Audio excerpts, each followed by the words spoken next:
ഈ യോഗത്തിൻ്റെ അധ്യക്ഷ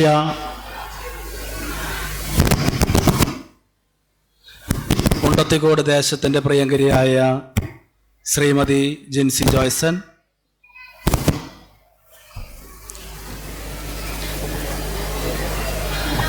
HM റവറൻഡ് സിസ്റ്റർ ജിയോ, ഈ നഴ്സറിയുടെ ലോക്കൽ മാനേജർ കൂടിയായ സെൻറ് ജോൺസ് കോൺവെന്റിന്റെ mother superior sister Anly, PTA president mister Anoop, MPTA ഭാരവാഹിയായ ജിൻസി ജോൺസൺ, വേദിയിലും സദസ്സിലും ഇരിക്കുന്ന പ്രിയപ്പെട്ടവരെ,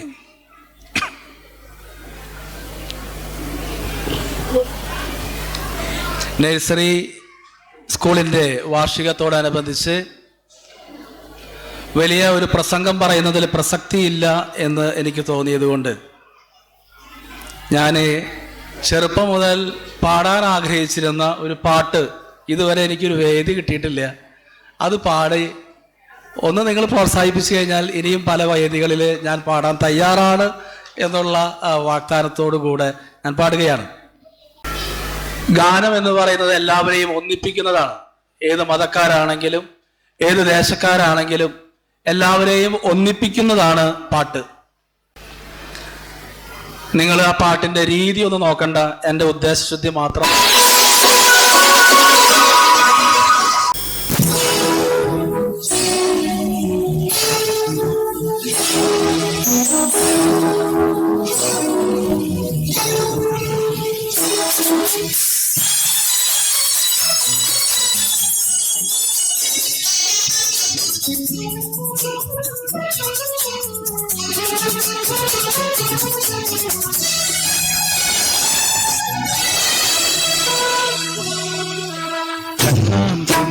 പോരാമോ എന്നോടിഷ്ടം കൂടാമോ, എന്നെ കൂടാതില്ലല്ലോ എന്നെന്നുള്ളിൽ പുക്കാരം കണിയാടാമേ, കിളിമരത്തണലോരം കണിയാടാമേ, കിളിമരത്തണലോരം കണ്ണാൻ പൊങ്ങി പോരാമോ എന്നോടിഷ്ടം കൂടാമോ, എന്നെ കൂടാതില്ലല്ലോ എന്നെന്നുള്ളിൽ പുക്കാരം.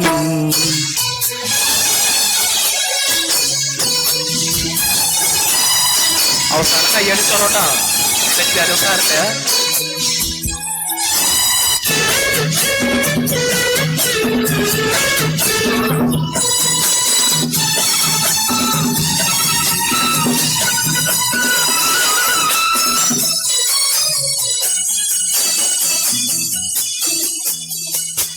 വെള്ളം കല്ലിൽ ചില്ലും തോറുണ്ടാക്കാം, ഉള്ളിനുള്ളിൽ താലോലിക്കാമെന്നും എന്റെ പോരാത്തോ മാവേ ഭാവാച്ചി, കുത്തിക്കൂരു കുത്തി നുള്ളിപ്പറിച്ചിട്ട് പിന്നിക്കൊരു ആന തീർക്കാം, തെക്കിടാവിന് തോടത്തെടുക്കും ചന്തക്കടമാരെ കൊണ്ടെത്തരാം, പുഞ്ചിരി മുത്തല്ലേ എന്റെ ചിറ്റിയ കുഞ്ഞല്ലേ, കണ്ണാൻ പൊങ്ങി തോരാമോ എന്നോടിഷ്ടം കൂടാമോ, എന്നെ കൂടാതില്ലല്ലോ എന്നെന്നുള്ളിൽ പുക്കാലം.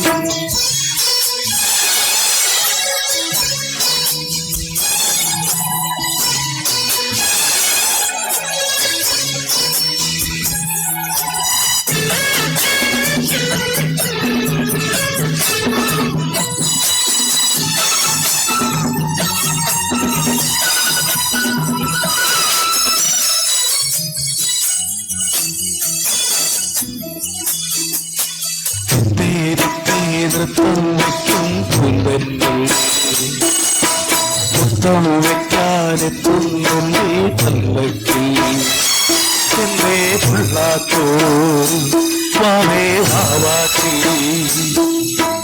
തുമ്പക്കൂടങ്ങളിൽ തുള്ളിക്കളിക്കുന്ന കുഞ്ഞിളം കാറ്റിന്റെ കൂട്ടുകാരി, കുഞ്ഞിത്തീളം കൂടൻ പൊന്നും കീഴാക്കൽ എന്നെയാണോ ഏറെ ഇഷ്ടം, ചിരി ചിരിമുത്തല്ലേ എന്റെ ചിന്തിര കുഞ്ഞല്ലേ കണ്ണാം തുമ്പി പോരാമോ എന്നോടിഷ്ടം കൂടാമോ എന്നെ കൂടാതില്ലല്ലോ ഇന്നുള്ളിൽ തുക്കാലം കളിയാടാമേ കിളിമരത്തണലോരം കളിയാടാമേ കിളിമരത്തണലോരം കണ്ണാം തുമ്പി പോരാമോ എന്നോടിഷ്ടം കൂടാമോ.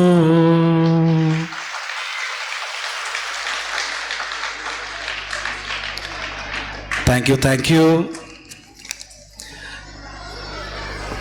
ഈ ഉദ്ഘാടന ചടങ്ങിന് ക്ഷണിച്ചപ്പോൾ പ്രിയങ്കരിയായ നിങ്ങളുടെ അച്ഛൻ എന്നോട് ആവശ്യപ്പെട്ട ഒരേ ഒരു കാര്യം സമയത്തിന് വരണമെന്നോ ചായ കുടിച്ചിട്ട് പോകണമെന്നോ ഒന്നുമല്ല, കുട്ടികൾക്ക് ഒരു കഥ പറഞ്ഞു കൊടുത്തോളൂ. ഞാൻ ഇന്നലെ വൈകുന്നേരം വന്ന ഒരു കൊച്ചു കഥ വാട്സപ്പിൽ വന്നതാണ്. അത് എന്നെ ഏറെ ആകർഷിച്ചു. അതാണ് നിങ്ങളുമായിട്ട് പങ്കുവയ്ക്കാൻ ആഗ്രഹിക്കുന്നത്. ഒരു പക്ഷെ നിങ്ങൾ കേട്ട് കാണും, വായിച്ചു കാണും, എങ്കിലും അത് ഇവിടെ പ്രസക്തമാണ് എന്ന് തോന്നിയതുകൊണ്ട് മാത്രം.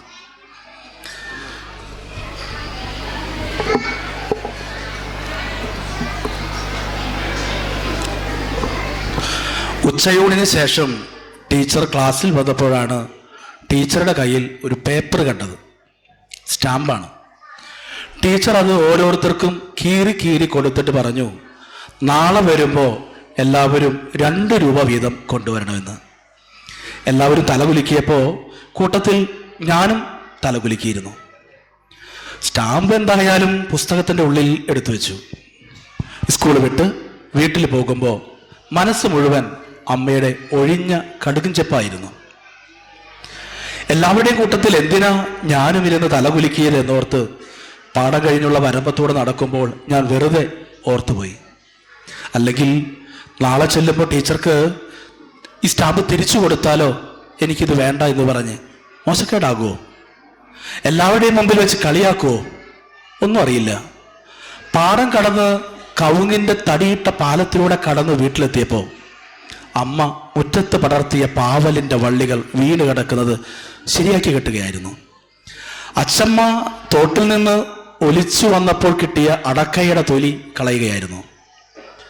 കണ്ണമോൻ വന്നോ എന്ന് ചോദിച്ച് അമ്മ തോളിലെ പുസ്തക സഞ്ചി വാങ്ങി ഉമ്മറത്തെ തിണ്ണയിൽ വെച്ചു. ഇപ്പൊ ചായ തരാട്ടോ എന്നും പറഞ്ഞ് അടുക്കളയിലേക്ക് പോയി. ഉമ്മറത്തെ തിണ്ണയിലിരുന്നപ്പോൾ പാടത്തു നിന്നുള്ള കാറ്റ് വീശുന്നുണ്ട്. എന്നാലും മനസ്സിൻ്റെ ഉള്ളിൽ ഒരു കുഞ്ഞു ചൂട് പോലെ. ചായ തന്നപ്പോൾ അതിലിത്തിരി മധുരം കുറവായിരുന്നു. അമ്മേ, ഇതിലെന്താ ചക്കര കുറവ് എന്ന് ചോദിച്ചില്ല. കഴിഞ്ഞ ദിവസം പലചരക്ക് കടയിലെ രാമേട്ടൻ പറഞ്ഞതാണ്, തരാനുള്ളത് തന്നിട്ട് അടുത്തത് വാങ്ങിച്ചോളാൻ. എല്ലാവരും ഇതുപോലെ ആയാൽ ഞാനും പൂട്ടിപ്പോവുകയാണ് നല്ലത്. ചുറ്റുമുള്ള ആരുടെയൊക്കെയോ അടക്കി പിടിച്ച ചിരി ചെറുതായി ഒന്ന് കേട്ടു. അപ്പോൾ ആരാണെന്ന് നോക്കിയില്ല. കണ്ണിൽ നിന്ന് വരുന്നത് നിറഞ്ഞൊഴുകാതിരിക്കാൻ വേഗം അവിടെ നോടി വേറെ എവിടെയും നിൽക്കാതെ വീട്ടിൽ ചെന്നപ്പോൾ അമ്മ ഉമ്മറത്ത് തന്നെ ഉണ്ടായിരുന്നു. ഒഴിഞ്ഞ സഞ്ചി കണ്ടപ്പോൾ അമ്മയൊന്നും പറഞ്ഞില്ല. ആ മുഖത്ത് നിമിഷ നേരം കൊണ്ട് മിന്നി പറഞ്ഞത് എന്തായിരുന്നു ആവോ? കണ്ണു തുളച്ച് അകത്തേക്ക് പോകും വഴി ഉമ്മറത്തെ ചുമരിലിരിക്കുന്ന അച്ഛൻ്റെ ഫോട്ടോയിലേക്ക് ഒന്ന് നോക്കുന്നത് മാത്രം കണ്ടു. അങ്ങനെ ഒരാളുണ്ടായിരുന്നെങ്കിൽ എല്ലാ സങ്കടവും തീർത്തേനെ എന്നൊരുപാട് തോന്നിപ്പോയി. രാവിലെ എണീറ്റപ്പോൾ സ്കൂളിലേക്ക് പോകാൻ ഒരു മടി പോലെ.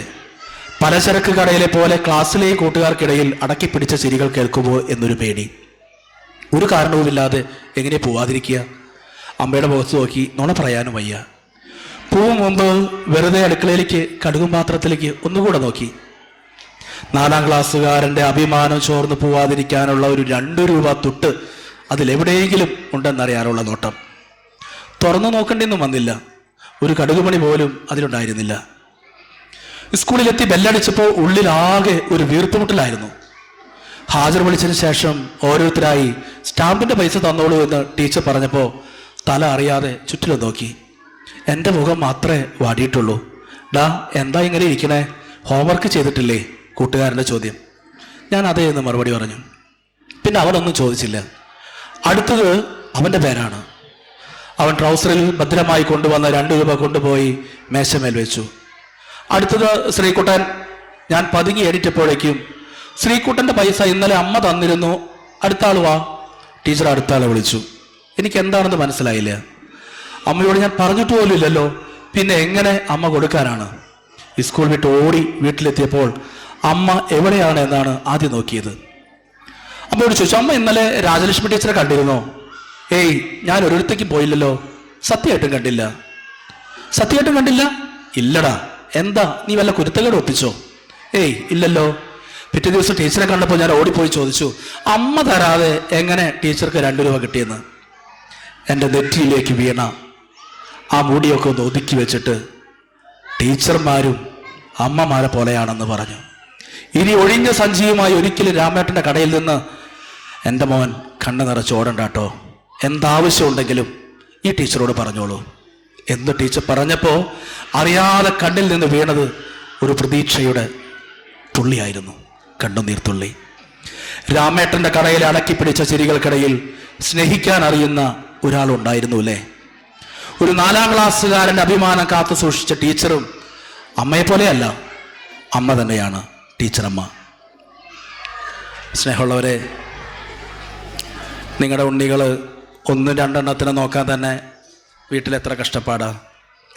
200-ലധികം മക്കളെ ഒരുമിച്ച് വളർത്തുന്ന 4-5 അമ്മമാർ, ടീച്ചറമ്മമാരുള്ളത് കൊണ്ടാണ് ഈ നഴ്സറി ഇങ്ങനെ മുന്നോട്ട് പോകുന്നത്. അതിന് നേതൃത്വം കൊടുക്കുന്ന നമ്മുടെ പ്രിയങ്കരിയായ ജിയോ സിസ്റ്റർ കഥ പറയണമെന്ന് പറഞ്ഞപ്പോൾ പറഞ്ഞതാണേ. ഒരു തമാശ കൂടി പറഞ്ഞു നിർത്താം. ഇനി ഞാനും ജിയോ സിസ്റ്റർ തമ്മിൽ ഭയങ്കര സ്നേഹമാണെന്ന് മാർപ്പാപ്പോട് വിളിച്ച് പറഞ്ഞേക്കരുത് ദയവ് ചെയ്ത്. ഞങ്ങൾ സ്നേഹത്തിൻ്റെ പേരിൽ അനുസരിച്ചു എന്നേ ഉള്ളൂ. ഇവിടെ അങ്ങനെ ഒരു സൂക്കേടൊക്കെ ഉണ്ടേ, അതുകൊണ്ട് പറഞ്ഞത്. എല്ലാവർക്കും ഇന്നത്തെ ദിവസത്തിൻ്റെ എല്ലാ മംഗളങ്ങളും സ്നേഹത്തോടെ നേർന്നുകൊണ്ട് ഈ നഴ്സറിയുടെ ഈ ആനിവേഴ്സറി ഏറ്റവും സന്തോഷത്തോടു കൂടെ ഉദ്ഘാടനം ചെയ്തതായി പ്രഖ്യാപിക്കുന്നു. നന്ദി.